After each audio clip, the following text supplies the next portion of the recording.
Beaucoup d'entre nous ont entendu parler de l'ouvrier de Renault à Douai, qui a été licencié pour avoir été en arrêt maladie justifié 16 jours au total durant l'année 2015 et 26 jours en 2014.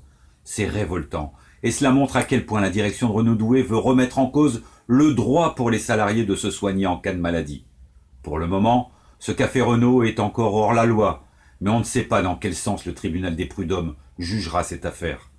Car toutes les mesures du gouvernement vont dans le sens de la remise en cause des quelques lois qui protègent les travailleurs. Et un tribunal a récemment condamné 8 ouvriers de Goodyear à 9 mois de prison ferme pour avoir retenu 2 cadres dans leur bureau pendant 30 heures dans le but de faire pression contre la fermeture de leur usine et les 1153 licenciements.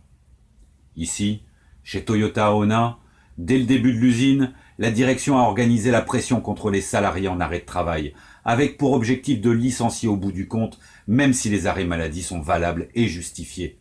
Il y a 12 ans, une inspectrice du travail avait dénoncé ce système d'entretien de retour maladie avec les groupes leaders, assistants managers et TMR, ce système de courrier pour reprocher les arrêts de travail.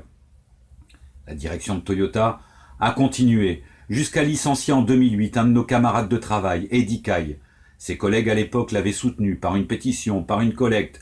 Un mouvement de grève aurait fait une pression encore plus forte sur la direction de TMMF. Eddie a continué à se défendre. Il a porté plainte et obtenu l'annulation de son licenciement en 2009, avec paiement des salaires non perçus et réintégration à son poste de travail. Le jugement de la Cour d'appel de Douai a même été confirmé par la Cour de cassation en 2010. Eddie Kai travaille toujours à TMMF. Depuis quelques mois, la direction de l'usine revient à la charge et demande aux chefs, aux AM, aux TMR de généraliser les entretiens de retour qui sont de plus en plus menaçants en fonction du nombre d'arrêts de travail. Et des courriers de menaces ayant pour objet le présentéisme commencent à être distribués ou envoyés en recommandé. Alors, ne subissons pas seuls ces pressions et ces menaces de licenciement lorsqu'on tombe malade et qu'on a besoin de se soigner. Parlez-en à vos camarades de travail.